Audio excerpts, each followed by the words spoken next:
Happy Friday. It is November 22nd, 2019, and we are live in Indianapolis, Indiana. I didn't yell there.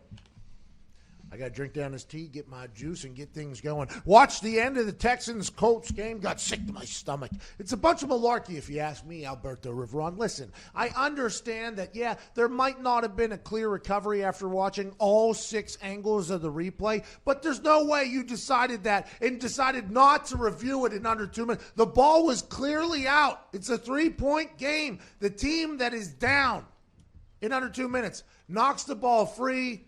There's pandemonium.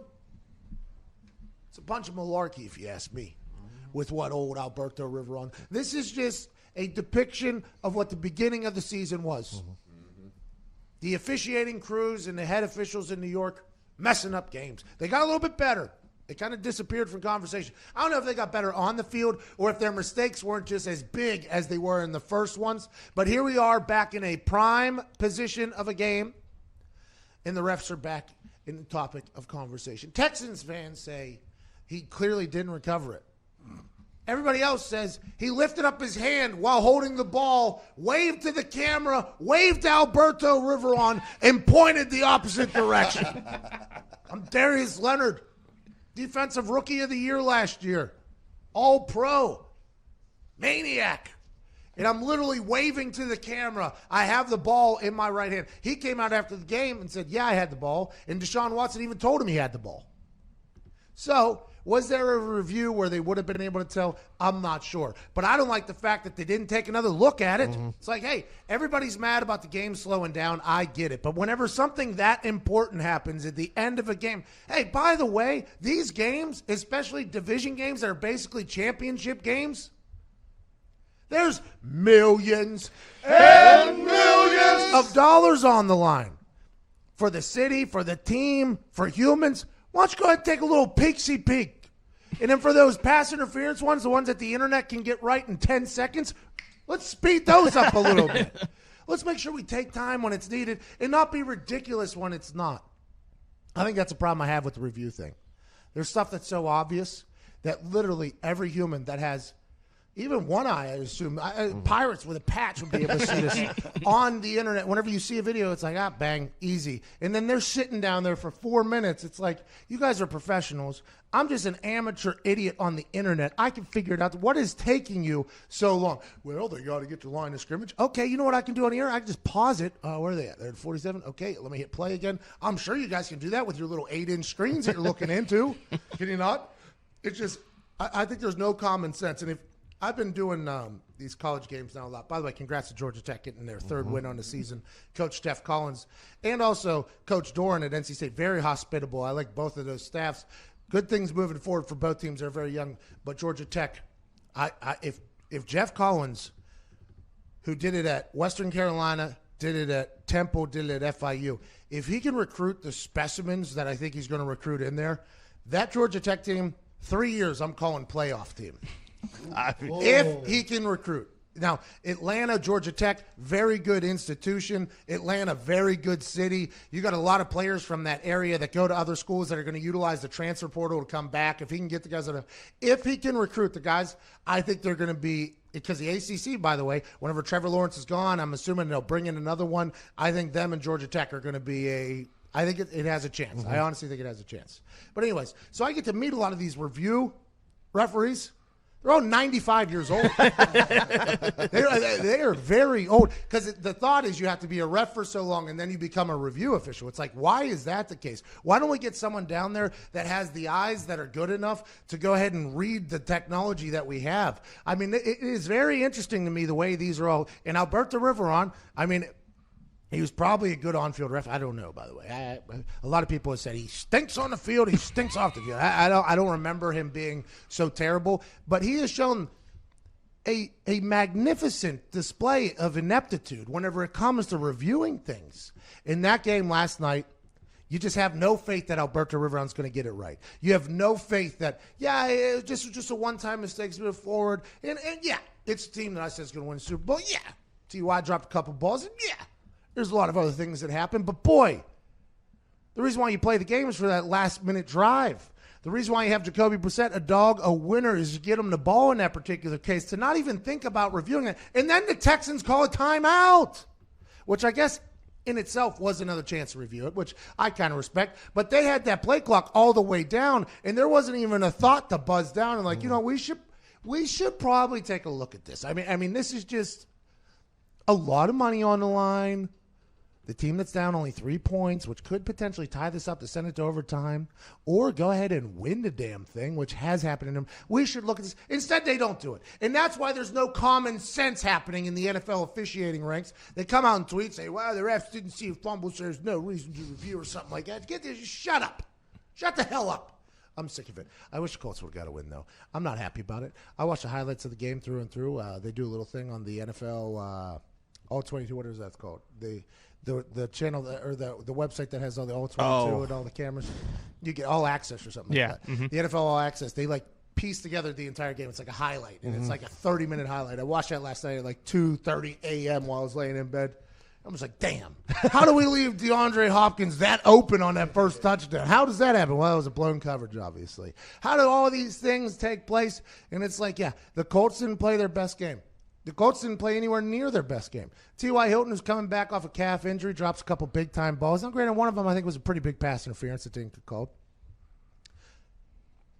But that was a 3-point game in their house on a short week. So anybody that's saying the Colts aren't a good team, I mean, that in of itself proves that they are. Now, the Ravens are saying that the Texans are not a good team. That's just a few days ago where they won by 100. But I think the Texans proved a lot about themselves as well. To take that shocking, that mollywhopping, that beating in Baltimore to Lamar Jackson in the game that was hyped up, and then come back 4 days later and have a pretty good performance, I mean, that's good for them. But for the Colts, short week on the road against a rival, they got a young running back. That Jonathan Williams kid's going to be good. I think Jacoby Brissett is still damn good. I mean, he missed a couple throws, I guess, but ran one in, made some plays. And if he gets the ball back, if they review that, when Darius Leonard is waving at the camera saying, I got the ball, I'm betting Jacoby Brissett walks down the field, picks that defense apart, and just scores a touchdown, walk off, how you doing, wear your Mortal Kombat stuff home with an L. Who's to say you're wrong? And who's to say you're wrong? I don't know. Yeah, you can't. That's why it's great being a talking head in that particular case. If Jacoby Brissett gets that ball after it came out for Darius Leonard, Jacoby Brissett takes the ball and walks down the field with it.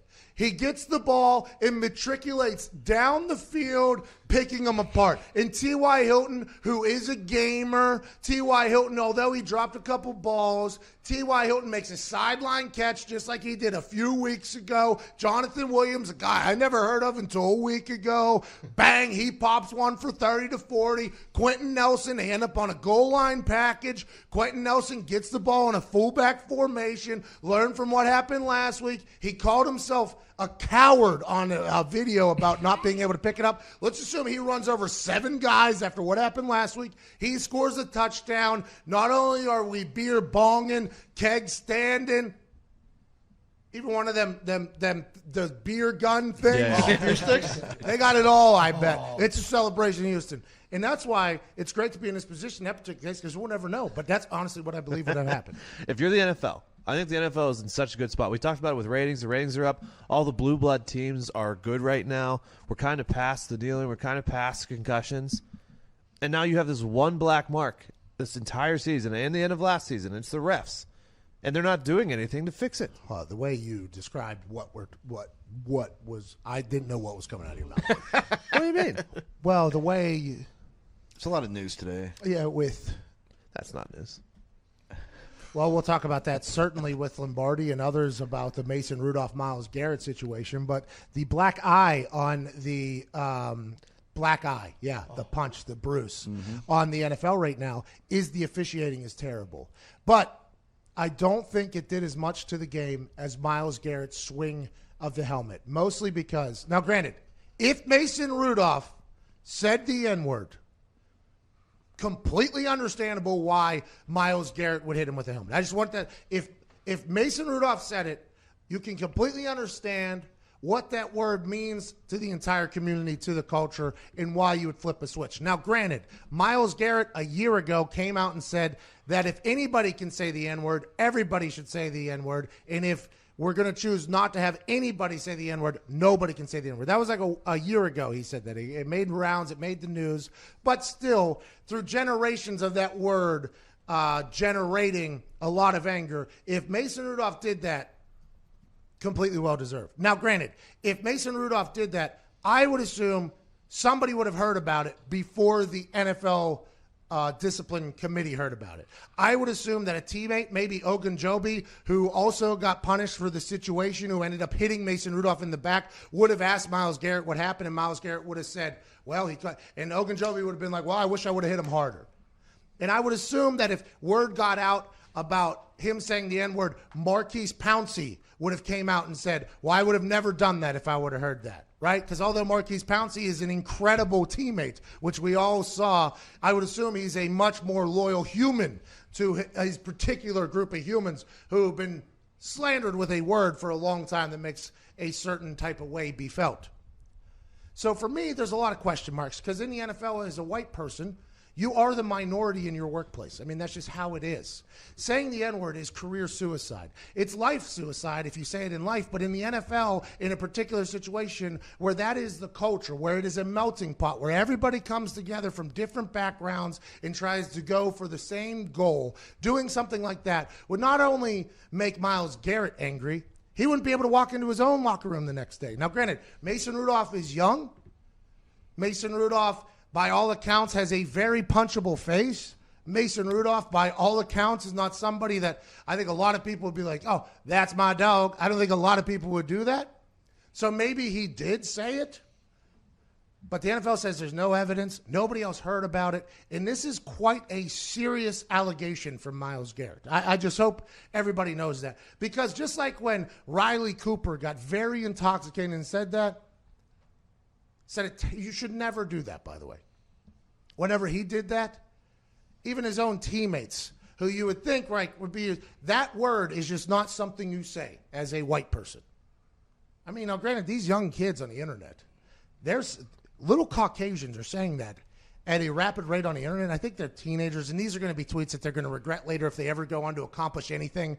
Hey, with the first pick of the 2031 NFL draft, boom. And then immediately upon talking to Deion Sanders, oh, I'm so happy, I'm so excited, just dapped up Goodell. They're going to go back to the green room. They're going to take photos of their family, dreams come true. And on the internet, there's going to be like, there is a video that has surfaced of the number one overall pick in the NFL just screaming the N-word 13 years ago. It's just things you can't do. So a lot of these people who are young make very dumb mistakes in saying words that affect others in a very serious manner. But as an adult, as a professional, you just can't say it. I would hope that Mason Rudolph knows that. I would hope that he didn't say it just for the sake of the game, by the way. I don't think that's a good thing. The league is a place where everybody comes together no matter where you're from. So if you have that type of visceral or that type of hatred in your body, you shouldn't be in the locker room anyways, especially in 2019 when the NFL was leading the charge in community change, basically, with Colin Kaepernick and things like that. So if he did that, terrible person. But if he didn't, and everybody's saying there's no evidence, in my eyes, I would assume Myles Garrett would have said it at some point that he said it before then. When the entire world was burying Myles Garrett, you would think the first thing you would say is explain yourself in a manner that people would be like, well, the little punk deserved it.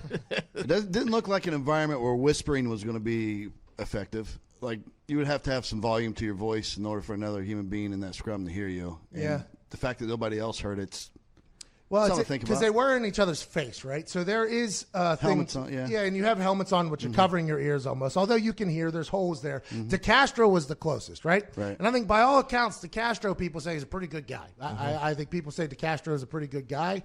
He was right there, right?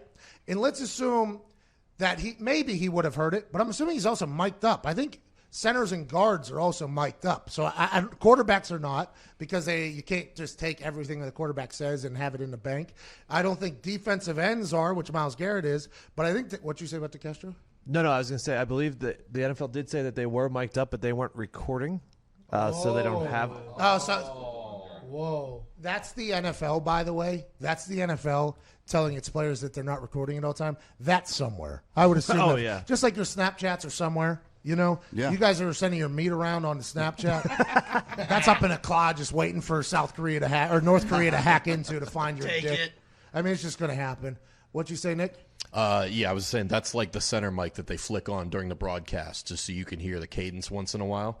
But Yeah, the production company Yes. flips it on, not the people that are storing it all. So it's never recording.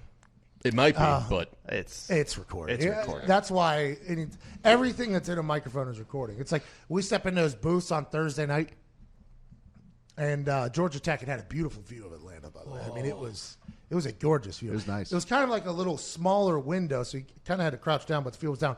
Beautiful view though. It was kind of old school. And oldest stadium in the country, by the way. You walk in there though, and what I learned early in the year is everything on there is on right now, being shown somewhere in Bristol, right? So somewhere, is it Bristol where ESPN is? Yeah. Somewhere in Bristol. So there's a bunch of people listening and seeing everything you do as soon as you walk in there, even if it's 2.5 hours beforehand. So it was like one of the early games. I like walk in there. I'm like checking it out. I'm like, oh, it's a nice fornicating place here, you know. And then I start talking to Matt about something. I'm like, the last time I was in this stadium, I like told a story or whatever. Nothing ever bad. And then as soon as I put my headphones on, there's like 5 voices. As soon as I put my headphones on, they're like, hey, Pat, just want to let you know, as soon as you walked in here, we heard every word you said. And I'm like, really? Did not know that. They're like, yeah. So just remember that going forward. Not that you said anything now, but going forward. Go ahead. And I think people should just act as if you're always being recorded. I have had this mindset for a long time. Nick used to say I was paranoid. Did you not? yeah. Well, I started to realize a little bit after time, like, okay, there is some validity to this. I just assume that at all times I'm being recorded. All times. I mean, yeah, and it's not exactly the most relaxing thought to have. But I honestly just act as if I'm always being recorded. If I'm in the bathroom, I'm going to make it very obvious that I'm washing my hands or I'm grabbing the sanitizer and I'm rubbing it in front of everybody because somebody is going to go out there and go, took a leak next to McAfee, didn't wash his hands. Okay, so I'm just assuming that everything I'm doing is being recorded. I'll walk through a mall or whatever. It's why, to be honest, you know who gets paid off the most is the bums. The homeless people are winning in this because they're just like, and in New York, it's just like pow, pow, pow, pow. I just assume I'm being recorded. Somebody's watching me. Somebody knows who I am. So I just drop them a quick 20 every single. I mean, it's like $80 to walk to work at ESPN. Well, that one guy did record you urinating in the bathroom that one time. This is when it all changed. That was the moment it all changed. Guy filmed me peeing next to him. I don't go to urinals anymore. Guy filmed me peeing next to him. Okay, almost got my very average Willie on the internet. So he records me, and I like look at him. I'm like, it's like 1 a.m. probably, so nothing good happens after midnight. It's a pretty accurate statement in this particular fashion, and also October 20th, 2010, and I assume some other occasions. But in this particular case, the guy's like, hey, man, he's selfie videoing, and he yells my name, and I'm literally in the middle of a pee, and I look at him. So now how do I have to act? Because this is on camera, right? So do I tell this guy exactly how I think? Like, hey, you're the most disgusting pig I've ever been around in my entire life. I can't have that on camera forever. I'm a terrible guy. But then I'm looking at the thing, and I'm like, is my penis about to So then he posts it, and then he even follows up with, he had a weak stream, the guy says, in the tweet. So and now I'm not only being recorded, now my urine is being made fun of. So now I'll always use a stall, and I just act as if every moment of my life is being documented. And by the way, if you're listening at home and watching at home, it's probably not a bad idea because it brings out the best in you. It's like what I do to the homeless people. I give them $20 every time I walk by them in New York. It's like, would I have done that if I didn't think the entire world was potentially watching my every step? Probably not. Probably not. That's like Jerry Seinfeld has that same mentality. When you're in public, what entitles you to privacy? You're in public. Exactly. That's 100% real. And when you're on a football field, let's assume that what you're saying is going to be heard by somebody. That particular somebody, you better hope, isn't 6'9", 700 pounds, and what you just said is something directly against his entire culture. Or if you say something post a game, let's assume that somebody else would have heard it as well. So right now, this Myles Garrett, Mason Rudolph thing has only added more question marks to the entire situation. That was already a terrible situation. And for me, if Myles Garrett is lying about this, this is a terrible, terrible allegation. if you're an actual good Caucasian human being, which a majority of white people are, I think the only real white people that tend to trend in particular race fashions are the ones that are just our absolute worst. And I think there was a quote that said, we tend to judge other groups by their worst representatives and judge ours by our best intentions or something like that. And I think that happens with both sides of the fence for black and white folks, because we have a lot of bad white folks. We have a lot of dumb white folks that say very stupid things. And whenever they trend, it makes the rest of white people look bad. So if Mason Rudolph said the N-word, not only does it make Mason Rudolph look like a disgusting human, it makes a majority of the white people that want everybody to have equal opportunity. They want everybody to have a good life. They want everybody to get along and come together. They make all of us look bad. And that happens the opposite way as well. If an African-American man does something terrible, which all races do, you'll hear the dumb white people that we don't want to associate ourselves with say stupid things. This is just the way the world goes, because humans tend to be very simple individuals. When they see one thing, it makes sense for all the other things. And that's why this particular case is so important. And that's why an allegation of somebody saying that is such a big deal, because it not only affects Mason Rudolph, it affects our entire society. That's why I think if it's a lie, I think you should come out and say, well, I didn't exactly hear it. Maybe I did that, and we'll move on. And if he did say it, kick him off the tour, Doug. 10:22. We'll be back on the other side with Mr. Michael Lombardi. He'll give us some locks and chats. We got great primetime games this weekend. I can't wait. The NFL is hot. The NFL is off and running. Colts are going to get back on track. Don't you ever forget that. You're listening to the Pat McAfee Show. I have no clue why.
Welcome back to the Pat McAfee Show here in Indianapolis, Indiana. It is Friday, November 22nd, 2019. Just had a little diatribe there about the Myles Garrett, Mason Rudolph situation. Diggs wanted to add one final thing in before we closed that chapter and moved on to an incredible conversation. Yeah, I mean, I just think it's such a serious situation, and as a white human, and as a Steelers fan, I think that all 70,000 humans that were in that stadium need to be sat down and interviewed to see if they heard anything. To make sure that we clear this before Mason Rudolph even thinks about seeing the football field again.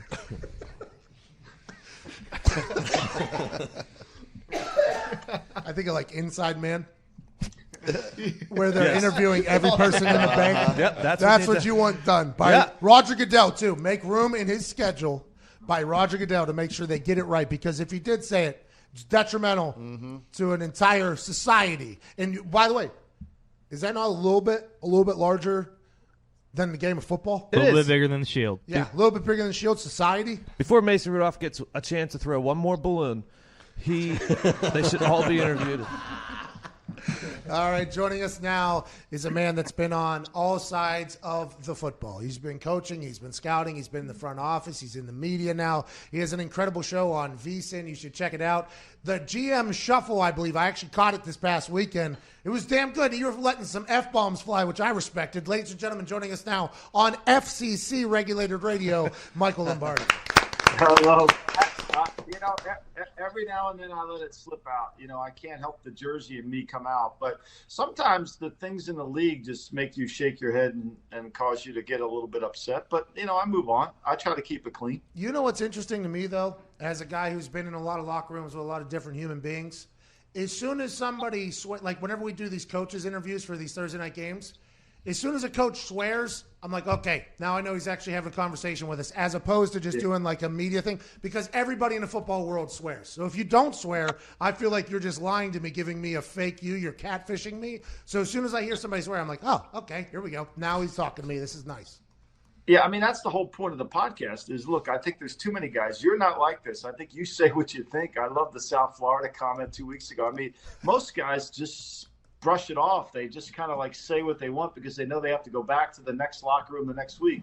I don't really need anybody to tell me anything about football. I don't rely on sources to get me information, explain the game to me. So I say what I think. And, if it offends some people, I apologize, but that's what I think. My entire life, Mr. Lombardi, the people that didn't like me for the things I either said or did were people that I would hate too. So it was completely okay with me. It's like, yeah, well, I probably would never want to hang around you anyways. I'm happy we're at that point already. Yeah, I mean, I can't live a phony life. I mean, I can't go on TV and say, this is, that Mitchell Trubisky's really playing well, that it's his footwork, when the guy stinks. Like, come on! And I love Chris Collinsworth. I love him to death. He's a nice man. I think he's great. But you can't defend him with footwork. You got to defend him with something else. Especially considering he's never really had a track record of success, right? He's never had it. So you're going to say it's footwork? Like 3 years at North Carolina when he couldn't play, was it his footwork? Jeez. Oh, come on. You're burying this guy. We're done. Hey, Coach. Do you know? Yes. You know? What's that? There's a 50% discount at Clark's Sporting Goods on all MVP Mitch's stuff. Don't blame me. Don't blame me. Okay, Blame the footwork. I brought this. Yeah, blame the footwork. I brought this up on Get Up on Monday, and it was something that a lot of the producers at ESPN were intrigued by, because I'm not sure many people have given this take. Whenever Nagy benched Trubisky, they had a shot on Pace.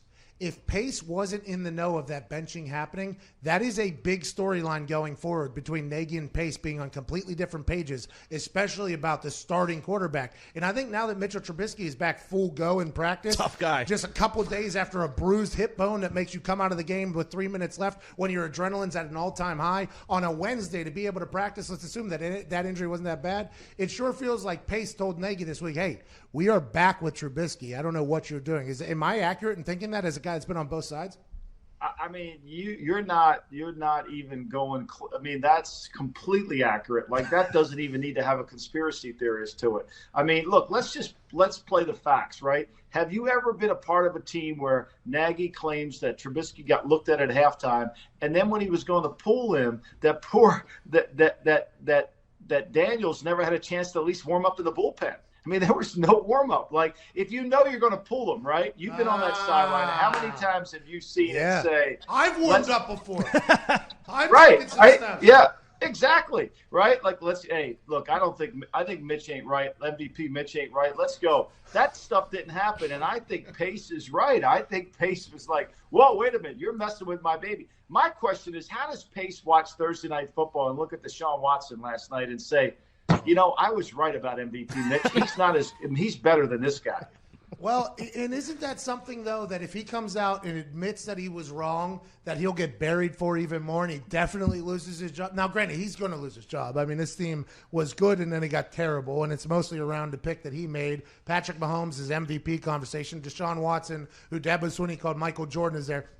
So let's assume Pace isn't in a perfectly comfortable occupation right now. But if he comes out and admits that he was wrong on Mitchell Trubisky, is that worse or better for his case going forward with the Chicago Bears?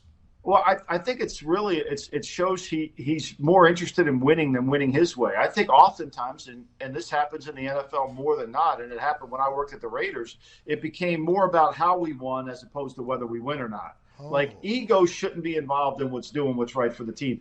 And let's face it, the longer he clings to it, the players in the locker room lose respect for him.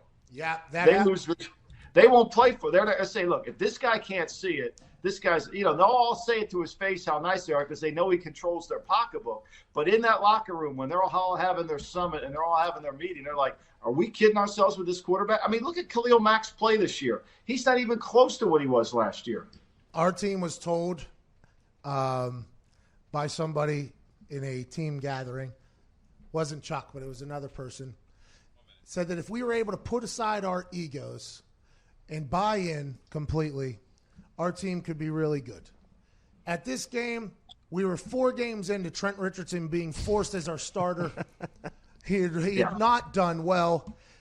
And the person that was telling us to put aside our egos was refusing to do so. And the entire room, as soon as we get in the locker room, goes, did you listen to that guy just talk right there to us as if he isn't the problem here? That's a real thing. Trust in a locker room is a big thing, from top to bottom. That's why when Bill Belichick does things, he can do it because the players trust that it's going to win. Whenever newer coaches come in and try to do something that Belichick does, players are like, you don't have a resume to be doing what you're doing right now. I don't know if this is going to work. It could be tough. But the way Belichick does things, I don't know if anybody's ever going to be able to do it that way again. Is this the year that the Patriots in the dynasty, because of the way that the offense has performed, is this the year that they turn it up and show the entire world that they're nowhere near dead? Or is this going to be a tight game, defense one team for the rest of the year, Mr. Lombardi? I think Isaiah Wynn back this week really helps them. They need that left tackle. They've been covering up for Marshall Newhouse,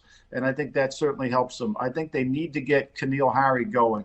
I think Mohamed Sanu won't play this week. I think his ankle's a problem. That does affect him.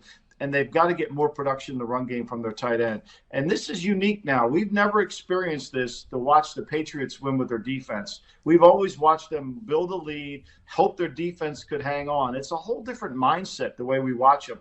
I do think they're good enough to win with their defense. I mean, think about this, Pat. They've allowed, in the last 6 games, they've allowed more yards on the ground than they have through the air. 5.2 yards per rush, 5.11 per pass. That's pretty remarkable. Huh.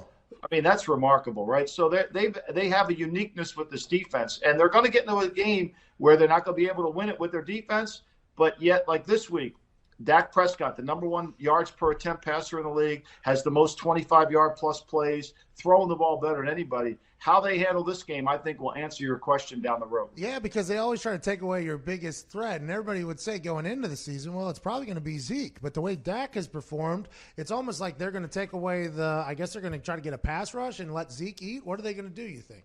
Well, I think here's what the plan is. They're going to set the edge on both sides of the defense. They're not going to let Zeke get going outside, right? They're going to force him to run the ball between the tackles. Second, what they're going to do is they're going to double Amari Cooper. They're going to put their second and third best corner on Amari Cooper. And they're going to take Stephon Gilmore and they're going to put him on Gallup. And they're basically, as Belichick tells the team, look, fellas, we can't double everybody, right? So if Randall Cobb beats us, we get beat. If Jason Witten beats us, we get beat. But we're not going to let Cooper beat us, and we're not going to let Zeke beat us. We're going to take those two guys away and see if the Cowboys are good enough. Wow, because you always hear that they take away your number one thing. This is actually they're taking away both of your number one things. That's a very interesting thing, and that's why Belichick, right, has been the guy that he's been. Do you think they get the win, and is that what separates Belichick from anywhere else that you've been? I think the line's a little long. I like the Cowboys and take the points here. I like the road dog here. I think it'll be a close game. I do think this. Here's a stat that I think is really important in this game. The Cowboys, when they play less than 30 minutes of defense the last 2 years, they're 20-4. Less than 30 minutes of defense, they're 20-4. When they play more than 30 minutes, they're 5-17.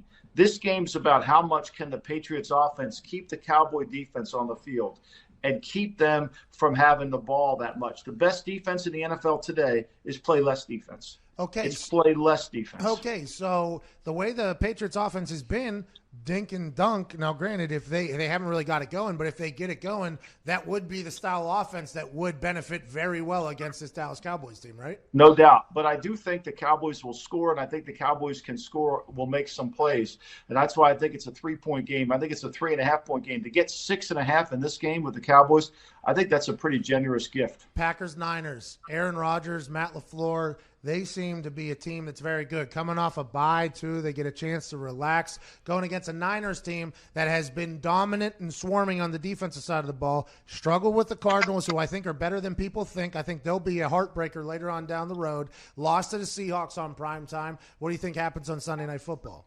I think it's going to be an explosive offensive show. I mean, the Packers defense has not played very well. They've allowed over 9 yards per pass attempt in the last 6 weeks. You can throw the football on the Packers. You can throw the ball on the Packers. And yet they've been able to create turnovers, and that's how they get off the field. You can also run the ball on the Packers. When you look at it, they've allowed 179 yards rushing over the last 2 weeks on average. So you can move the ball. The problem is you got to stop their run game. And you've got to force Aaron Rodgers to beat you from the pocket, not outside of it. I like the 49ers here because I think the Packers have been living on the edge. They've been a little bit John Bon Jovi-ish, living on a prayer with their defense. And I think that living on a prayer. Hey, Take no, my hand, we'll make it, I swear. Oh, living on a prayer. That's a Jersey boy, huh, isn't it? Absolutely, absolutely. One of the greatest thrills of my life is I got a picture of him reading my book as a Jersey guy. That's awesome. But I like the 49ers here. I think if they get Kittle and Sanders back, I think their run game will control the pace of this game. Okay, let's go back. John Bon Jovi brought the Philadelphia Soul. Is that because of you in your book? No, John loves football. John loves football. In fact, Bill and John were really – Belichick and John are really close. They were really – John was a huge Giant fan. Hold on. That makes so much sense because John Bon Jovi, he sends Flores to the Dolphins. Gay sends up at the Jets. John Bon Jovi was trying to buy the Bills, who's friends with Belichick. Belichick was just trying to literally own his entire division. That's unbelievable to me. The fact that was definitely what happened there is insane. No wonder Buffalo was like, no, John. Like, listen, I don't care how many bangers you've made, how attractive you are in turtlenecks. We can't have your friendship with Belichick getting in here. That's insane to me. Okay, sorry about that. I just pieced that together. But anyway, so John's a huge fan, and I mean, he would unbelievable.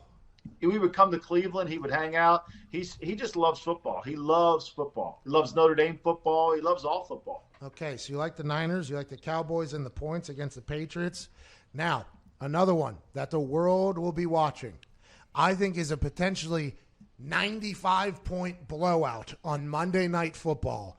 Tell me why the Ravens aren't going to win by 60, or do you agree with me? You know, I think the Ravens are really have played so well on defense that it's kind of gone unnoticed. I mean, the fact that they've gained 1,200 yards the last 6 weeks on the ground is remarkable, right? That's over 200 yards a game, right? And it's Lamar. He's been sensational. But their defense the last 6 weeks, they've only allowed 8 plays over 25 yards. They allow under 6 yards per attempt in the passing game. They've played really good. And the key to this game is to make Jared Goff not be a 7-on-7 quarterback. When Jared Goff can get the ball, check the runners at first and third, and then throw the ball, he's really good. But when he has to play fast, it's a problem. And I think that's going to be the game. I think the game is going to be there, and I think the Ravens can win the game with their defensive front. I think the Rams are a desperate team. They're going to have to show it. Their defense has played really well. This will be a challenge for Lamar Jackson. Their defense, the Rams, the last 3 weeks has played really well. I think it's a close game. Yeah, Aaron Donald is one of the best players to ever play football. I mean, he's completely changed the position that he's in. If he can get pressure, I guess that's how you get it. If you can get Lamar Jackson before he gets going, I guess that's probably a way you can stop him. That defense for the Rams, they bring in Jalen Ramsey. Things start turning around. But that Ravens defense you're talking about, this is what I am so intrigued by. Marcus Peters, whenever he was traded out of the Rams organization, every player came out and said how good of a teammate he was because they knew the perception of Marcus Peters before he got there was something in the media that it shouldn't have been. Every player was like, he was an incredible teammate. He worked very hard. We liked him a lot. He goes to the Ravens, and it feels like he has almost helped spark that entire thing over there. Not that one player can do it, especially a corner. I mean, a corner can definitely help if you can lock something down. But it feels like that defense has an entirely new vibe. Judon's making plays. He and I have tweeted each other before. He's a heck of a player. They have a real squad over there, but Marcus Peters seems like he was an energizer. No doubt. And then they get Jimmy Smith back. So now they got their two outside corners, and all of a sudden Marlon Humphrey gets to play in the slot. And if they take Cooper Kupp away from my man Jared Goff, that's a problem. No, I think this whole transition of what they've done defensively since the Browns came in, has been really good. They needed to get rid of Kenny. They traded Kenny Moore to the Rams. He was a big problem for them defensively. They got Josh Bynes in there to help them defensively. They've been much better. They've been able to do things defensively with their pass rush. They attacked the quarterback. Look, they were on the ropes against the Patriots, and they got that in.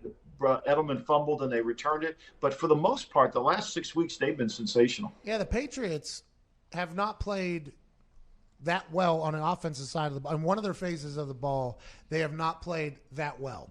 And they were still tight against the Ravens. The Ravens and them are going to face each other at some point again this season. Let's hope, as fans, let's hope that happens. What will Belichick do with the film from the first game and make it into the second game that'll be like, you know what, Lamar Jackson ain't Lamar Jackson against us today?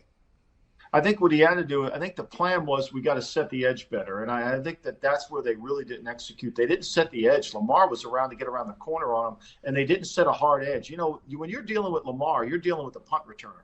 Right, you're dealing with the punt returner. Yeah, you got to be able. It's one thing to try to get the punt returner to go another direction, but you got to have hard edges in any direction he goes. And I think that's really the biggest mistake they made. They weren't able to really set a hard edge and force the ball where they wanted it to go. He was able to get around the corner, and once he gets around the corner, that's problematic. I think that tape will certainly help Belichick. I think it'll be a different game plan. He'll play a different front look. More, he was playing 34. He played 4-3. He played some even front, played some odd front. I think he'll be more inclined to use the odd front. Hey, no edge, no chance. No edge, no chance. That's right. And by the way, the punt returner metaphor, pretty good. Punt returners, kickoff returners, very different skill sets, by the way. A lot of people don't know that. The punt returner's got to make that first guy. He's got to have quickness to make the first guy miss and then get going. Where the kickoff returner, it's all about building speed. It's like running the 100 meters. You got to get going. With zero fear in both positions, by the way. That is a trait that they both share that I would never have. I asked, in practice, whenever they would shoot the jugs on my day off or whatever, but I still wanted to get a sweat, I just wasn't kicking, I would go back and catch punts with the punt returners. I feel like I was pretty short-handed because I knew where the ball was going to go. There was a game we were up a bunch, and they were about to punt or whatever, and it would have been in like Pooch territory. Man, Tom McMahon, I went up to, I was like, is there any way I can go out there and fair catch this next punt? Our guy was down. They had the backup potentially going in there. I was like, is there any way that I can go out there and fair catch this punt? And Tom McMahon looks at me with a straight face and he goes, Pat, I would love that. I would love that for you. That would be awesome. But if you break your leg because a dumbass in the fourth quarter gunner that doesn't know that he's even in the NFL takes your leg out, do you know where I'd be coaching next week? I'd be at a Walmart greeting people, and then I would be a high school coach on a bad high school team, Pat. And then he just walked away, and I lost it. I just started dying laughing. But there's two very different skill sets there. No doubt. When it comes to physicality, but mentally, it got to be very tough. Okay, so you got the Ravens, the Niners, and the Cowboys with the points. Mr. Lombardi, I appreciate you so much. Thank you, sir. Appreciate it. Always good to be here. Thank you. You were kind of like big time in this last couple of weeks, though, with those damn phone calls. You know what I mean? No, I was traveling. I had to go, where was I last week? Well, last week, Matt Rule, my man Matt Rule, who I love to death. Matt Rule vacations here in the Jersey Shore in the summertime. We get together. Tremendous guy. Love Matt Rule. So when I got bumped for Matt Rule, I was happy. Oh, I didn't remember we did that to you. That's on me. All right. I'll see you, Mr. Lombardi. Thank you so much. Bye-bye. Appreciate you. Thanks, Michael Pat. Lombardi. Appreciate you, man. If you've been thinking about home security, there's no better time to get it than right now. This week, Simply Safe is offering listeners of this show the best deal of the year. You'll get 25% off any new system plus a free HD security camera. You hear us singing the praises of Simply Safe Home Security on the show every week. I almost said slow. That's how my brain feels.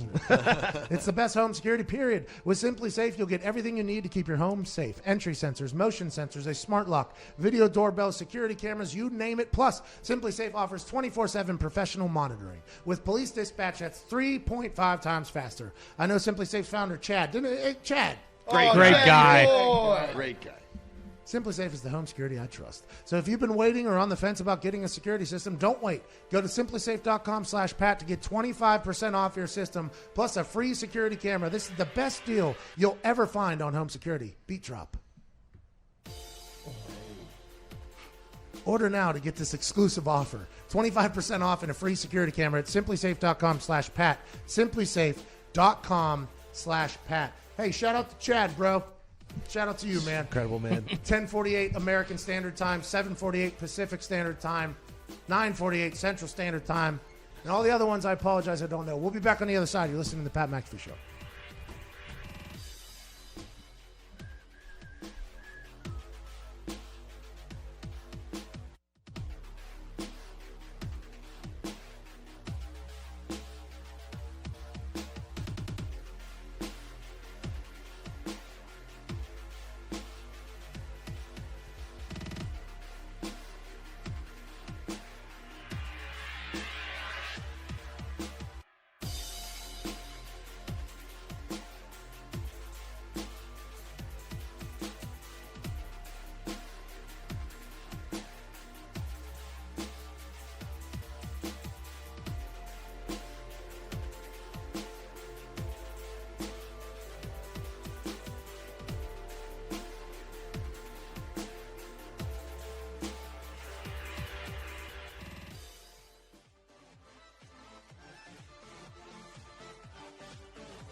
Welcome back to the Pat McAfee Show, the only show that has a 2-minute countdown going into commercial breaks.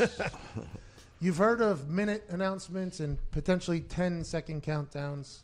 Starting today, we have instituted a 2-minute countdown from our guy Don in Los Angeles. Speaking of 2 minutes, we have less than that until this first hour ends. Was there anything that we missed, Nick? You want to talk about Elon Musk unveiling his new Cybertruck? Hey, listen. Everybody knows I'm an Elon Musk guy. I got a Tesla. Anybody that can be an alien from another planet, come into planet Earth, create things, make billions of dollars, then build your own rocket ship to take you back home, that everybody else just thinks, yeah, SpaceX. Yeah, it's his trip back to the crib where he comes back, he gets other ideas, and then he comes back and creates them in the planet Earth and just profits off of them. I'm going to make the most electric, efficient car in the history of mankind. It's also faster than a Ferrari and a Porsche and quicker than all these things. And then I'm just going to give away the patent to it and the copyright to it and the recipe, basically. Oh, I'm going to build something that digs tunnels faster than anything else on Earth. Oh, I'm going to build this truck now that if that's what our future of cars looks like, I am very excited that I live in the current time of cars. Because that thing was ugly. I will buy it. If Elon Musk puts it out, strictly because this is like the DeLorean situation where there's only going to be so many of them. They're not going to sell that well, even if Elon Musk pushes it. It is so... There's no side mirrors. Like, how are you going to drive in the modern planet Earth with no side mirrors? Not even a chance of it. It looks like a tank. There's zero practicality to it. And that's why I'm going to buy it. Because if an alien created it, it's got to be good. We'll be back on the other side. It is Friday, November 22nd. You're listening to the Pat McAfee Show. No clue why. Can't wait.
vibration from the heart of the nation. Not your medication, 2 hours of magic. Let's give it a go.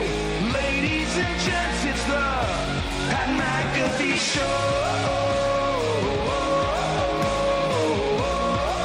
It's the Pat McAfee Show. It's the Pat McAfee Show. Yes, it is. I appreciate you, Chase Rice. We are in Indianapolis, Indiana. I got DJ Nick Morodo on the ones and twos, Tone Diggs, Todd McComas, Ty Schmidt. How you doing, man? I'm very tired today. Just a miserable response. You know what? Those 8 o'clock Thursday night football games, they end so late. It's weird too because every week, like no matter where we're at, sometimes it's like, oh, it's not that bad of a flight. Like we'll be back pretty early. We get back at the same time every single week. How does no it matter happen? What. I have no idea. I think we hit like a time-space continuum in the sky and just get home at the same time. At Viva Lazito is here. How was the trip to Atlanta, Georgia? You like that city? I'm a big fan of Atlanta, Georgia. Yes, I am. Coca-Cola was made there. Zito also. Coca-Cola is. Hey, there's a good fact there. Yeah, no big deal. Coca-Cola is made there. I believe Waffle House was founded there, created Yeah. there. All of the good music. Cheapest sport venue of all time. Yeah, the Atlanta You'll forget Hawks that. All-State Arena is what it was called. No, State Farm. State Farm Arena. Shout out Roll Birds, What's that? home of State Farm. Really? No big deal. Illinois State is the home of State Farm? Oh, yeah. Ref last night, Gary Patterson, for the NC State Georgia Tech game. State Farm insurance salesman. Oh, Wow. And by the way, he's an older man. yeah. So that means he's been doing it a long time. I think those are all just residuals, right? They just turn Yes. over and you just get paid Yes. forever. Yeah, that's a So- nice cushy spot there. So he has got to be rolling in it. Very comfortable, that guy. Because insurance people, you get into it. You have friends that get into insurance. If they get out of it in 3 years, they did not get rich off of insurance. The way you make money in insurance is you have like 5 years worth of success or 10 years worth of success, and then it just pays you forever. I couldn't tell you the last time I talked to my insurance guy. But your couldn't plan, even tell you. your plan automatically renews though. Yeah. And he gets those Oh. residuals each year. Every time, and then I'll get like one text. It's like, "Hey, you still driving that truck? Yep. Still want it insured? Yeah. All right, you got it. Here comes a bill. And then it's not even him, but it's somebody else in his office, and I'm just paying him. And he did nothing. And he did absolutely nothing for the entire nothing. Great guy. I like him. He's going to text you after the Tesla truck now. Oh, hey Pat, just want to let you know the premium on the Cybertruck actually lower because you can't dent it, and although those windows busted like movie glass, they will be bulletproof glass. So insurance won't be that bad on that, but you will have to pay because there's no side mirrors. So that'll be a text that I'll get, and then I'll say, "Yeah, put it on. Probably going to get it," and I won't talk to him again for another 365 days. That's a life right there. State Farm, founded in Illinois State. That's wild. I like Atlanta, though, man. I really do. I like that place. It was a good time down there. Clean, too. Like the area we were in, like very clean, easy to get around. Hey, that park, beautiful park. Sid, there's a bomb in Centennial Park.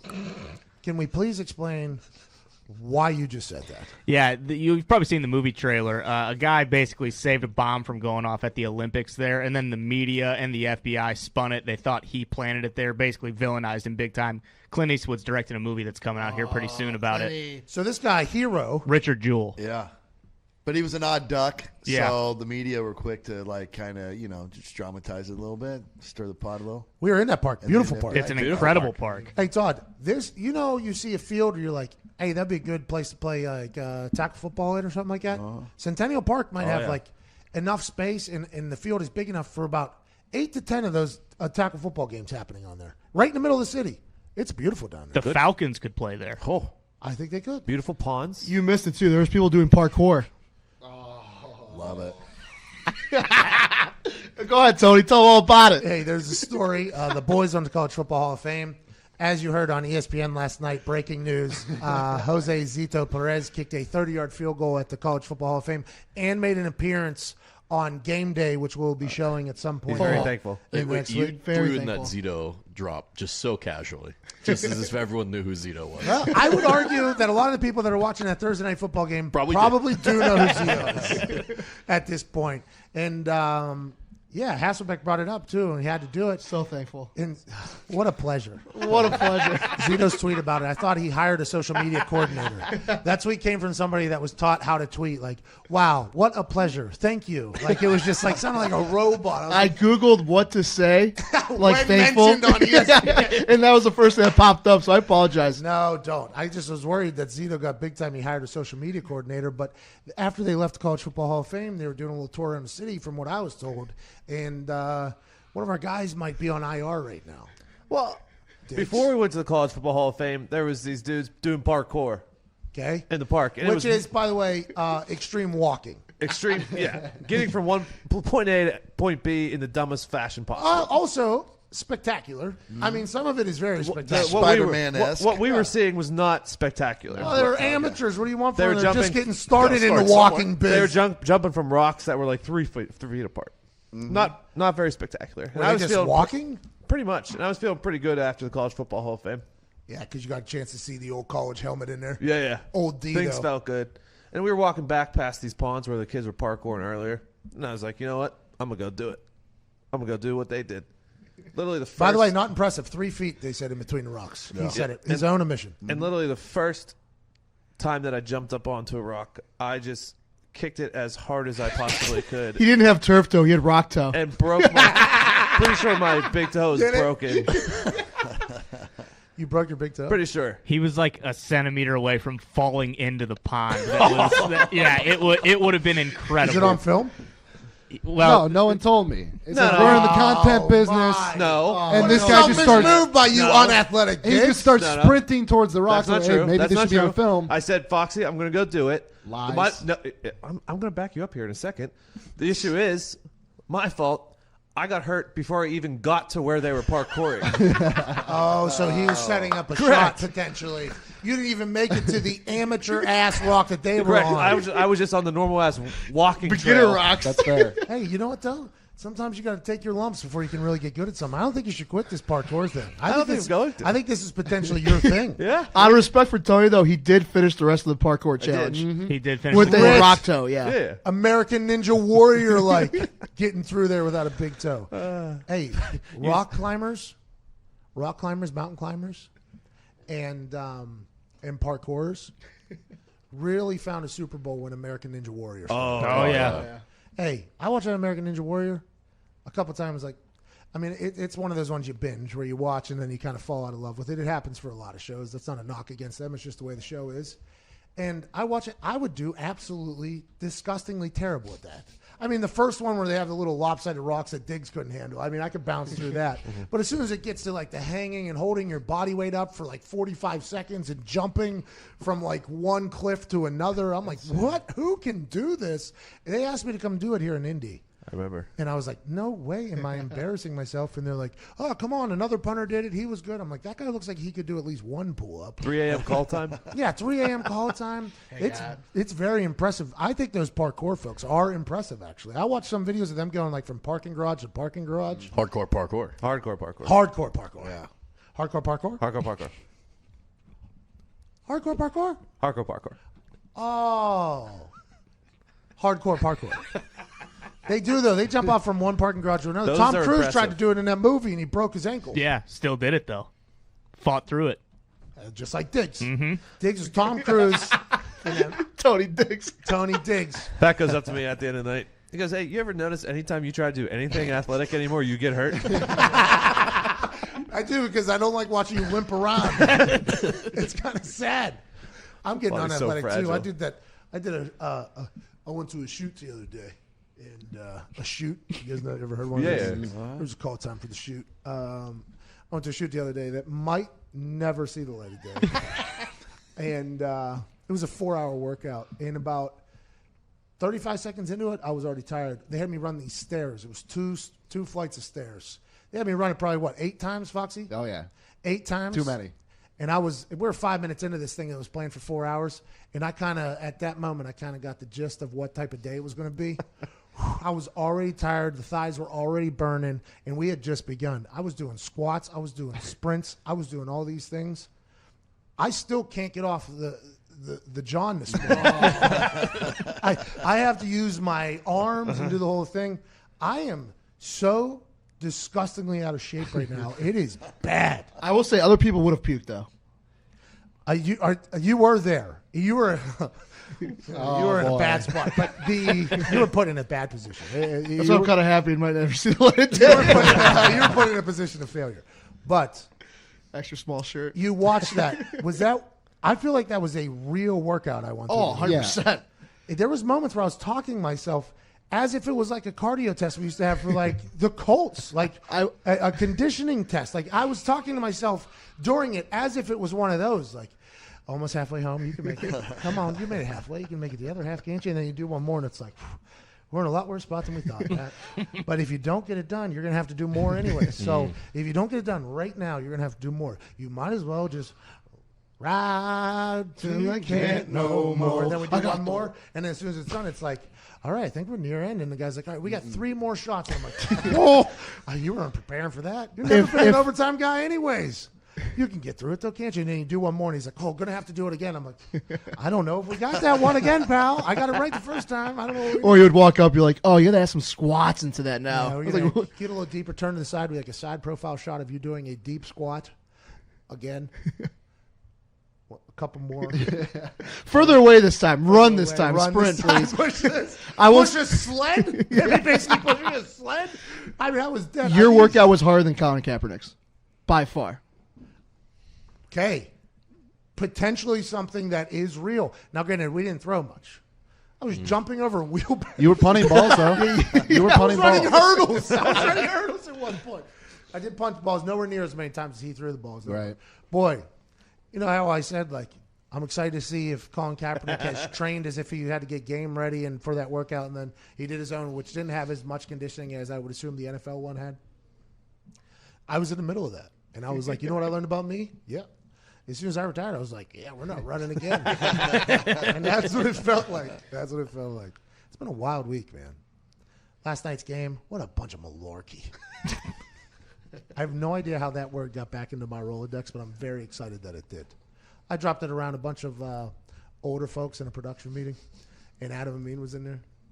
And I go, it's a bunch of malarkey. And Adam Amin goes, did you take a trip to the 30s yesterday? I was like, is that what that is? Is that Roaring like 20s are coming back. is that what it was? Is that malarkey was a word that was used a long time ago? Yeah, Todd, see, it's a bunch of malarkey. Yeah. is that real? Is it? Yeah. It's like an English word? I love it. I don't know how I found it. I don't know where it came. I don't even know how it started. It's just like whenever something's a bunch of BS, right? You've been saying post haste, too. Oh, yeah. And by the way, it was the penultimate Thursday Night Football game. Yep. I feel like all the guys that are really good on TV have a deep diction. And there's no way I use that accurately the way I just said those 2 words. Sounded good. Good enough. It sounded good. I mean, that's really all you got to do. Yeah. So I've been trying to learn more words, but I just don't have the patience to sit there and read words.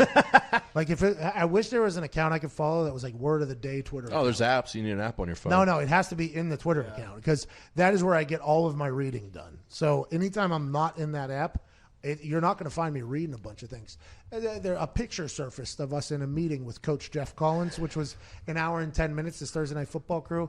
And I never respected the broadcast crew's time commitment to the games. You got to get there a day in advance. You talk to all these coaches. And for me, I don't get to watch all the film, so the meeting with the coach is a big deal.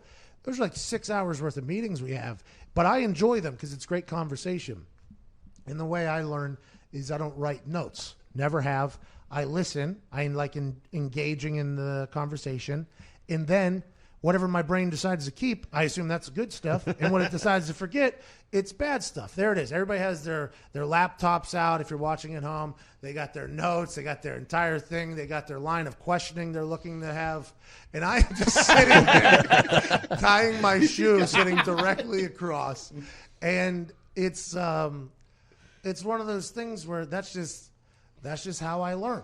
But the time commitment is a long one. And I enjoy engaging in the conversation and listening to what they have to say. I will say, too, you'll remember everything in what they said, though. Oh, yeah. Not everything. But, like, the more important things. Like, In my mind, it's Yeah. funny. The wheels are going to fall off at some point, right? The wheels are going to fall off in his brain at some point. Before every show, I actually go, I wonder if it's today. But it isn't, so we're just going to keep on riding it. But in those meetings, I don't know. It's always been how I learned. And I guess this is something that happens is I don't like reading and I don't like writing. But I like writing my own stuff that I create. I don't like taking people's. I don't like doing that. But if I can see it or hear it, normally I'm pretty good. And I don't know if that's normal or not, but I wish I would have known that when I was in school so I could have been worth a single damn. You know what I mean? Because I sucked at it. It's just the calling games stuff is just insanity. I have no idea where I was headed with that. You know what you should do? You were looking for words. You were looking for diction. Oh, yes. So you should have followers tweet you words that you can use. That way you're getting like a daily dose in your mentions. But you just got to make sure they're good and they're not like Joe Thomas's, which are just cringy every time. Joe Thomas, I'll friend of allow the show. Is he? I'll allow it. What do you do? What do you mean? I'll allow it. Gatekeeper The over rest here. of the shows. Joe Thomas was great yesterday, and he's on today's podcast. He was great. Breaks down the entire game. 10,000 snaps. 10,363 or 636. Great One on of the them. football field. Yeah, great player. I will not stand for this malarkey.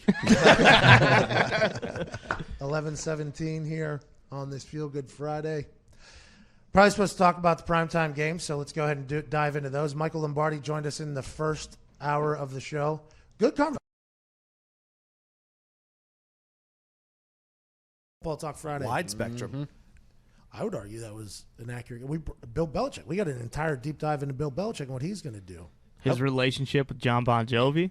Didn't know he was boys with living on a prayer guy. Turns out John Harbaugh just has to listen to our show to know what Bill Belichick's going to do the next time they face each other. I'm happy we can do that for people. Did it for the NFL. 17 games, 2 buys, short of preseason, maybe another game that just is the young guys. Make it make it a scrimmage. That's cool with me. I don't care. I would assume you guys would want to use the stadium though, so you can make some money off of it.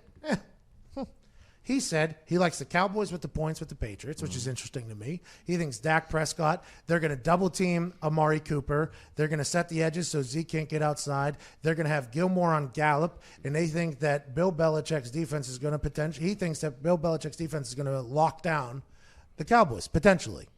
And he likes them to win, but not by enough to make money off of in gambling. He also likes the 49ers over the Packers.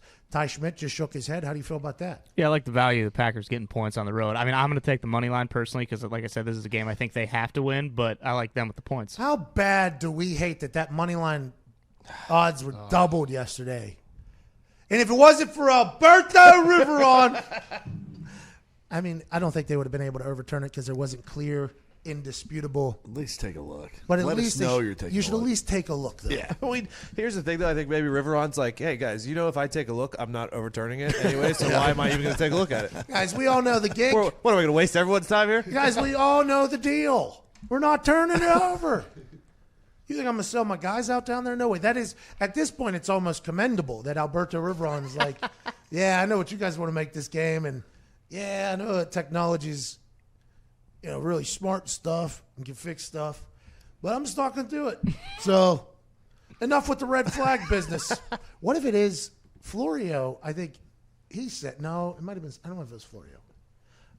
It was somebody in the media world said that they think potentially Goodell telling Riveron, like, hey, we want to keep the challenge in because everybody's going to force us to keep the challenge in, but it would be nice to make this a much more obsolete thing that only shows up in major moments. So how about we just not turn over things as much?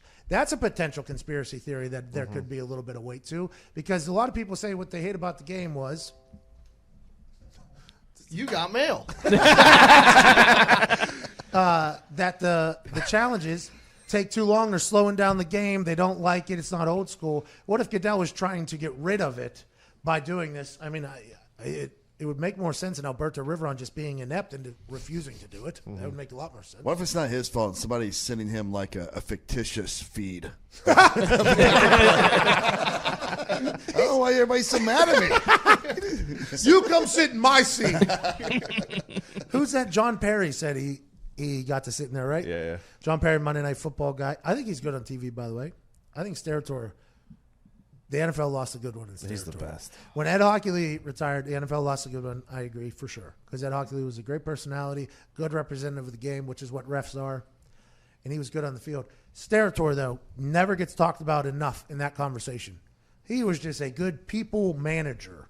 So, like, whenever you can manage tempers and kind of relate to people more, that's a good ref, because then you can hear people's complaints and break it down. Steratore could do that very well. He and I had hilarious conversations. I mean, absolutely hilarious conversations that players should not be having with refs. Me, like, telling him, like, first quarter, Paisan, you missed the pass there. I mean, how do you guys miss that? And he goes, what do you want us to do, Pat? It's 3 quarters ago. You know? I'm like, gee, it's bad. And then it was like a good relationship. It was a fun relationship. And when you lose guys like that, and John Perry and Hockley, and I'd assume Pereira was a good ref. I have no idea. He's good at what he does. He's great at what he does. Whenever you lose these good refs at TV things, I mean, the game is going to change, but that's what happens whenever players retire too, right? Players retire, move into the media. They figure out a way to replace them. Feels like the refs are having a tough time doing that. These guys stink. They really do. They do. It's bad. Gumpy, how's Canadian Football League refs? Are they bad? Terrible. But the thing, my question with the NFL officiating Twitter, he does the videos, but they're for the most obvious calls. Yeah. Well, I mean, I'm convinced he was asleep last night when that play happened.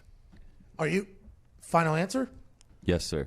So you're watching that game, doesn't overturn it. You sit back, you think, you go, hey, Alberto Rivera must just not have seen that. You think they're buzzing over? Hey, do you see what we're seeing? Not answering. And it's like in a movie, you know, like whenever it's just ringing and he's just sleeping. And he wakes up directly afterwards and he sees his phone. He's like, damn! I just went and watched the last video that he posted on that NFL officiating, and it's terrible. What's it about? It was about the guy getting his feet in last night on like an obvious pass. That's an objective call. We want to hear about the subjective calls. That's what we'd like to hear about. Not the ones that we can see. We want to know about the ones that we can only hear from you. You know? But just review it. I don't understand why there was no review. You should take a look. You know what I mean? Like if it was a fumble or not, that's their decision, but it had to be reviewed. I agree. I'm on your side 100%. Big time play in a game for the team that's down 3, under 2 minutes left. A lot of question marks. Even if after you see all the reviews, and all of them are in slow motion too, so it's more than 30 seconds worth of reviews, you can tell, like, oh, maybe there isn't conclusive or indisputable evidence to overturn it, but at least take a look. I think you should at least take a look. Big it's an market easy bias. out. What's that? It's big market bias. Nobody cares about the small market teams.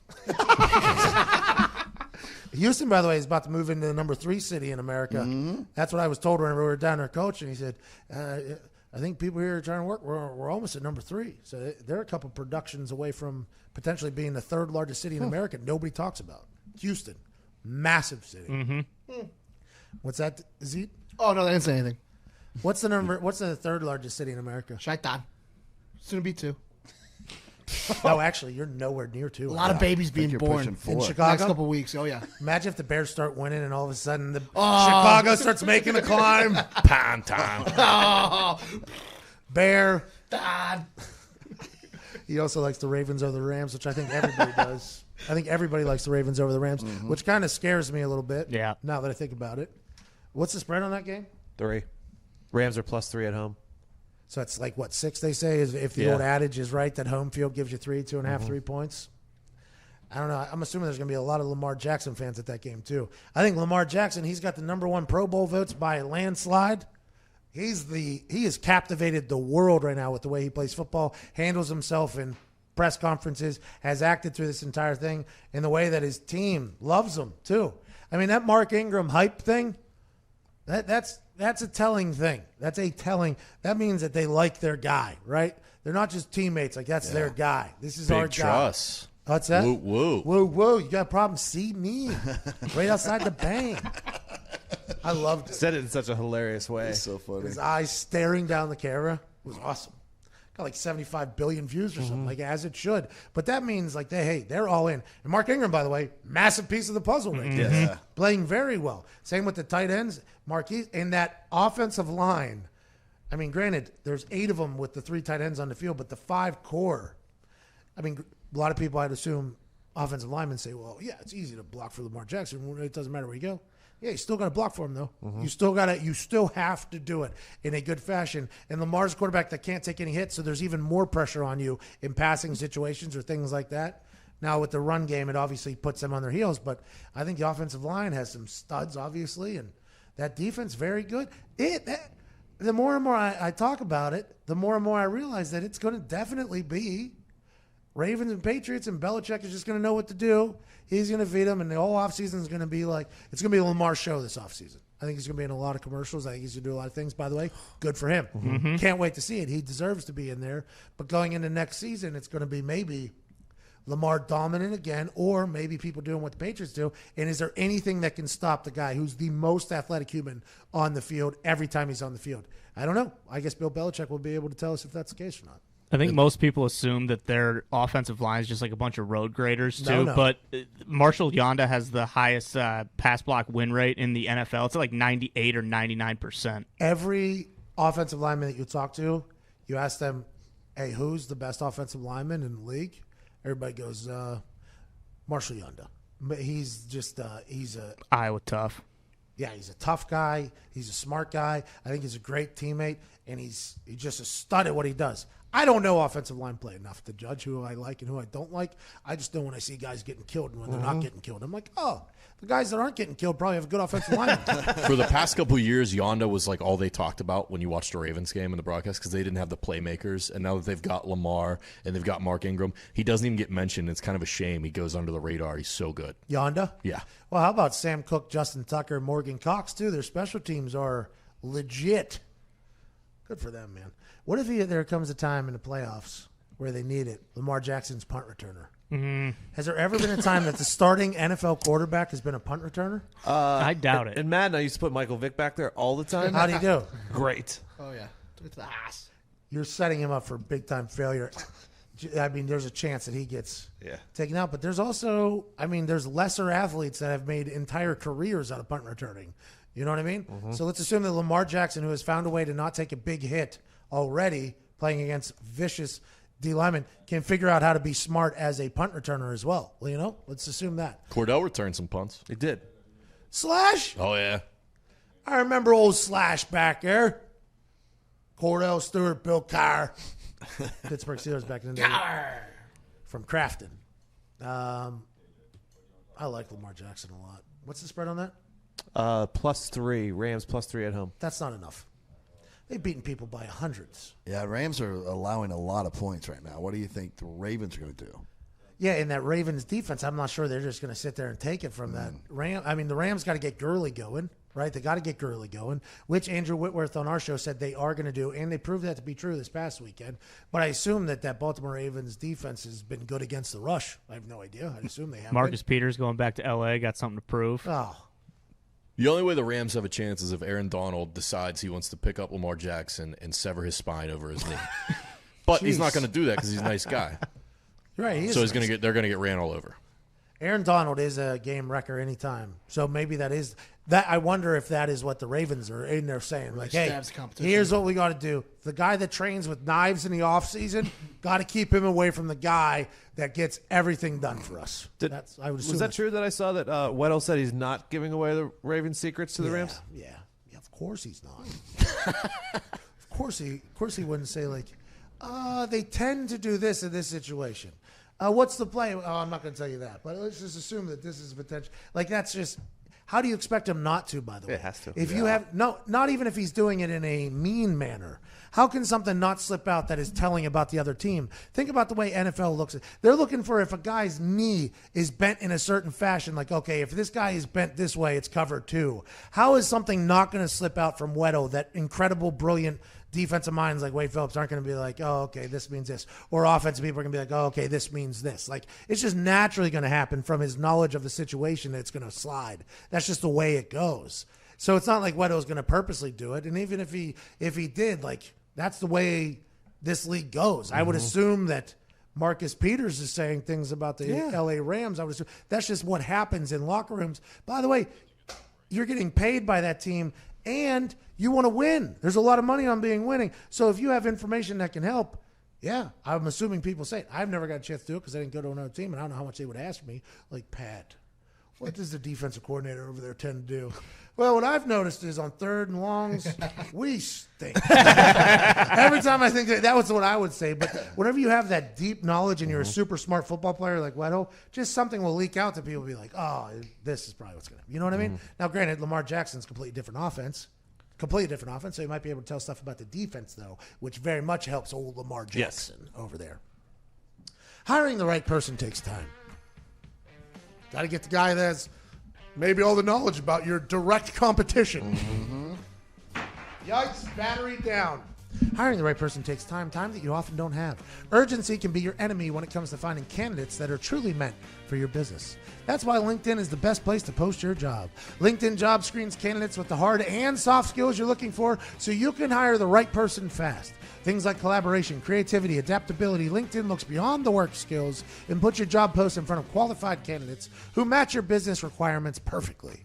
That's how LinkedIn makes sure your job post is seen by the people you want to hire. People with the skills, qualifications, and other interests that will help your business grow. It's no wonder a person is hired every 8 seconds with LinkedIn, and why companies rated LinkedIn Jobs the #1 hiring platform for delivering quality hires. Find the right person for your business today with LinkedIn Jobs. You can pay what you want and get the first $50 off. Just visit linkedin.com/Pat. Again, that's linkedin.com/Pat to get $50 off your first job post. Terms and conditions obviously apply. 11:32. We'll be back on the other side. You listen to the Pat McAfee Show.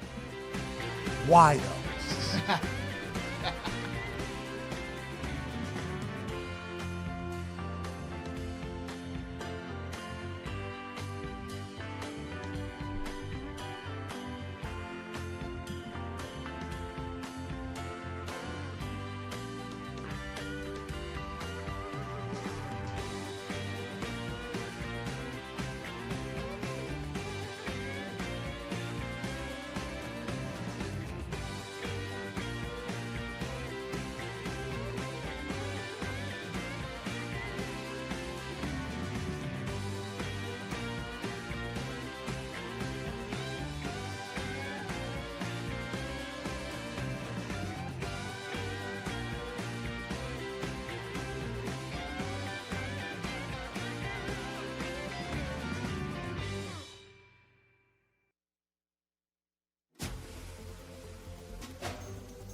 Welcome back to the Pat McAfee Show.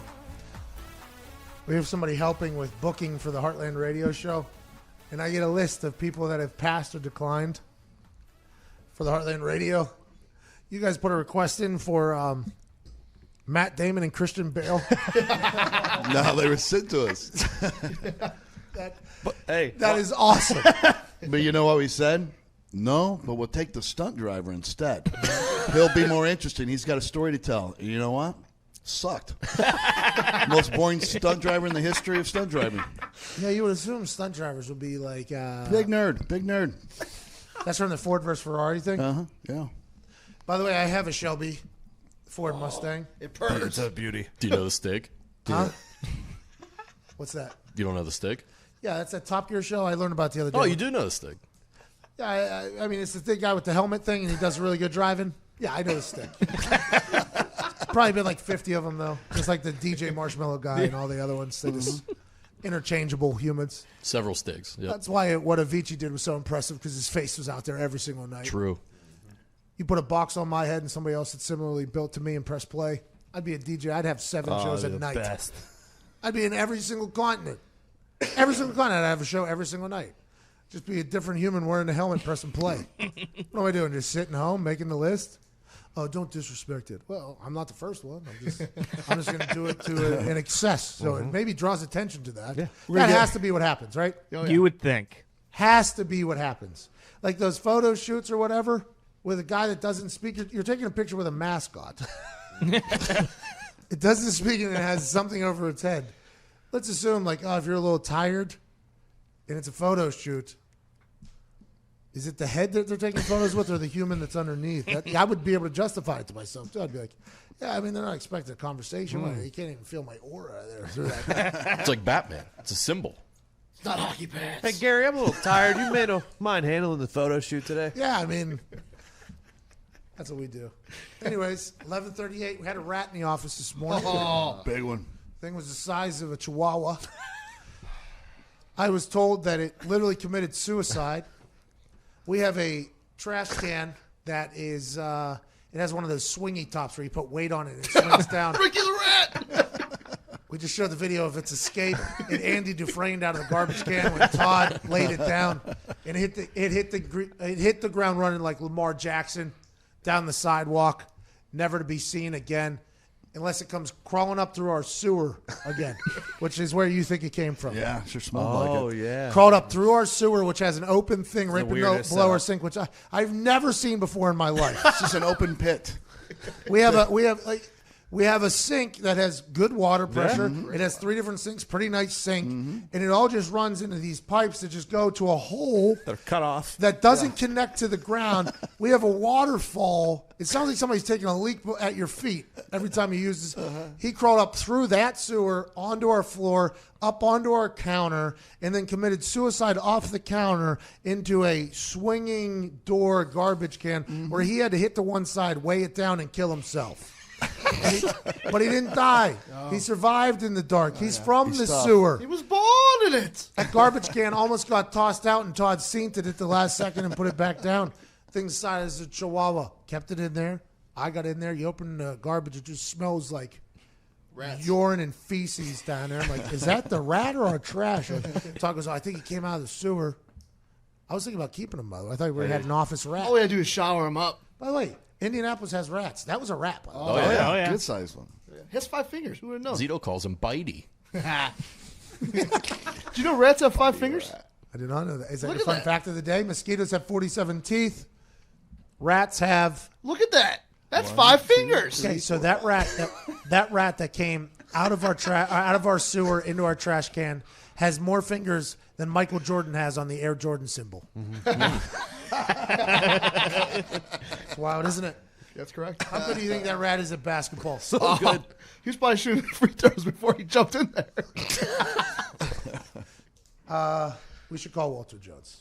Okay. Joining us right now, after we call him, is a man who many people herald as the greatest left tackle to ever play football.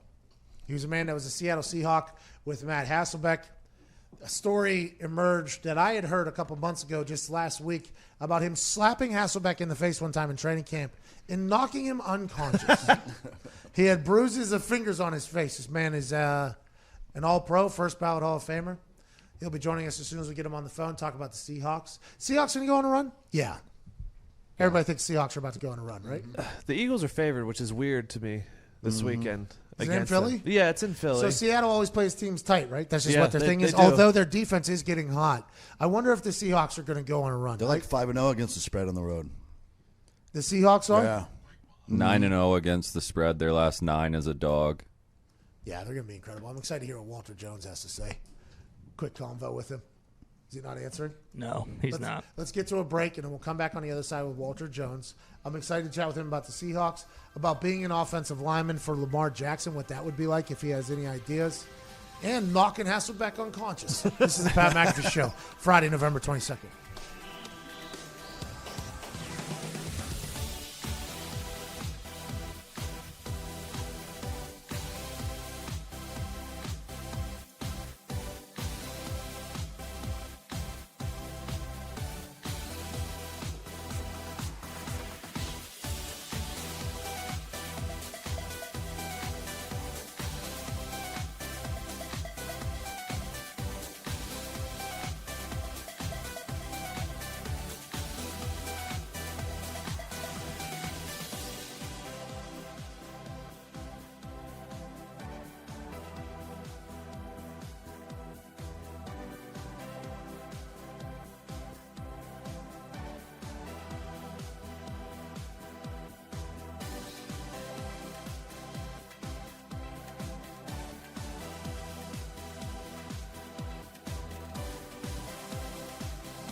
Welcome back to the Pat McAfee Show, 1147. We're wrapping up this beautiful week. It's been a feel-good Friday. Talked about a lot of things. Something that needs to be talked about. We have a beautiful partnership with FanDuel Sportsbook. Last night, Thursday Night Football, the Colts traveled to the Texans. I said, hey, FanDuel, let's do something sweet. Let's do something special. Let's boost the odds on the Colts money line so that people that might not know about gambling know that money line means, yeah, I think them Colts are going to beat the Texans. They can bet on it. Let's make sure Colts fans know that they don't have to worry about who's getting what the score started with at the beginning of the game. They just have to know if the Colts win, I win. They said, sounds good. How about we double the odds? I was like, I love that. So the rest of the country outside of Indiana was getting half the odds that people in Indiana were getting. $50 max bet. A lot of people did that. Ended up at plus 350. How you doing? Big winner for the Colts to win. Not only am I a fan of the Colts, I feel like they're going to win. They're a good team. And now I got money on them. I can win with them. This is awesome. I'm winning alongside my team. Then the Colts lost to the Texans on Thursday Night Football as an away team on Thursday night, which is difficult, although there was a couple questionable things that happened at the end of the game with the ball being loosed. Not sure there was indisputable evidence to overturn it, but they didn't even take a peek at it. So Alberto Riveron was like, yeah, that's about accurate. Darius Leonard after the game says, ball's in my hand. I was waving at the ref telling him I had it, pointing, I was doing the whole thing. Deshaun Watson, I guess, told Darius Leonard that he had the ball, the whole thing. So, I mean, there's some suspect things that happened. FanDuel, being the great human, said, don't worry about it. We're refunding everybody that made that bet on the money line at the boosted odds from last year. Huh? FanDuel's taking care of people. NFL officiating has lost its integrity, but sports gambling has not. That's interesting, isn't it? Yes, very interesting. What a world. You ever hear that from come a long way?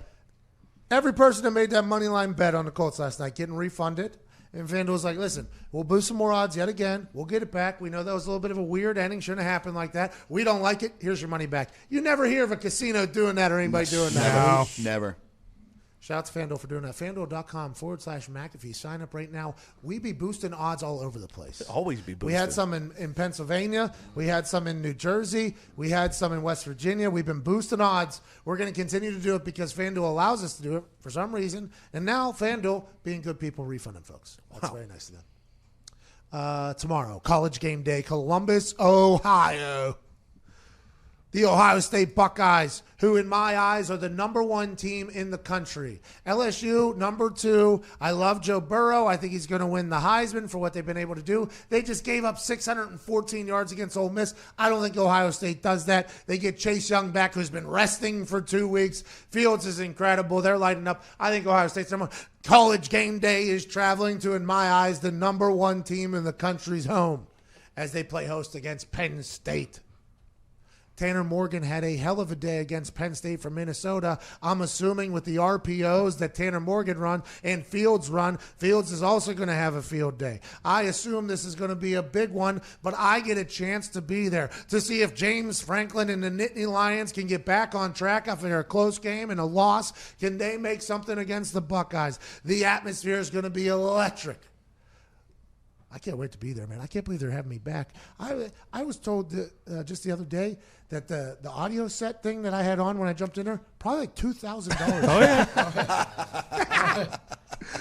Not waterproof? It's not like the iPhone. I don't know. And I think Riverwater has some stuff in it that probably did probably smoked that thing hot.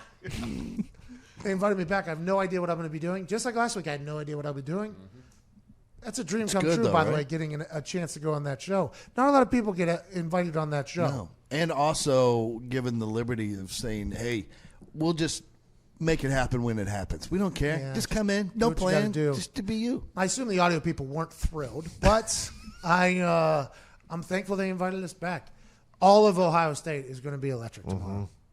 It's going to be an awesome environment, and we are giving away a suite to the Big Ten Championship awesome. and $1,000 spending cash for the best sign that makes it on the air that has hashtag for the brand. Because you're good for the brand if you're getting your sign on the air. For sure. The best sign that has hashtag for the brand on it that gets on air that will be judged by a panel of boys back here in the office live gets a Big Ten suite, Big Ten Championship suite, and also $1,000 spending cash.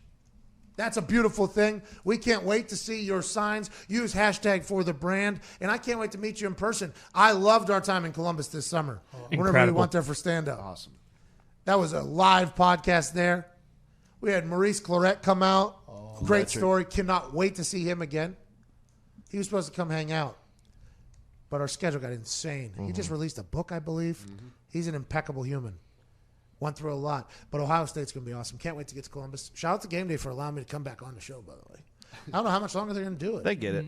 I don't. Hey, we don't know. Maybe they're just like, let's see what he does. Whenever I went to interview Penny Hardaway, they told me nothing that I was allowed to ask or what I wasn't allowed to ask. So they literally just let me go do my thing. I'm very thankful for that. I'm very, very thankful for that.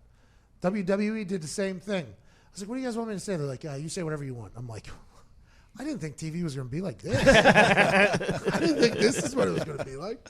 I'm very thankful for those situations, you know? Westwood One, DAZN, the same things. Nobody's ever told me what to say. I would assume in those situations on Game Day, which has been an institution, by the way. You wake up on Saturday, you watch College Game Day, you get a chance to experience an environment that you normally wouldn't get to experience, learn all you need to know about college football, which you might not pick up for a week in, week out. We used to watch it every week. I'm a diehard fan of the show. And I think whenever I was watching it, I used to think about stuff that I was like, man, if I was on Game Day, I would love to do this. And it sounds like we might be able to get to that. And will everybody like it? I assume not. But, boy, it's going to make for some good stuff. I think I'm going to have a good time in there. Can't please everyone. Can't. Who'd want to? Not me. Nah. It wouldn't be any fun for me. I have a little heel in me, you know what I mean? Yeah. I like whenever people – because I like that opportunity to look at somebody and go, man, I could saw you down right now so fast, but I won't. Hey, we'll never be friends. Cheers, man. Take care. And that's what Twitter and the Internet is. That's what Twitter and the Internet is. And I'm so thankful for College Game Day. I'm pumped for it. There's going to be a couple other shows in town, obviously. Who cares? Columbus is going to be electric tomorrow. I can't wait. I hope everybody has a great show, by the way. And I hope college football can put on tomorrow for Ohio State and Penn State in that Oregon game against Arizona State and Herm Edwards. Because on Sunday and Monday in the NFL, we got a great weekend of football right now. I'm pumped about it. It's been a great week. Thanks to Atlanta for being so hospitable.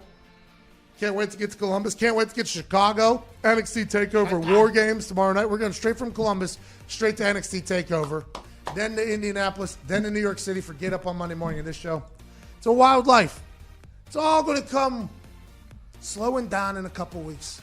So let's enjoy the hell out of it. Thank you for everything. You've been listening to the Pat McAfee Show from Indianapolis, Indiana. Have the best weekend of your life. Cheers.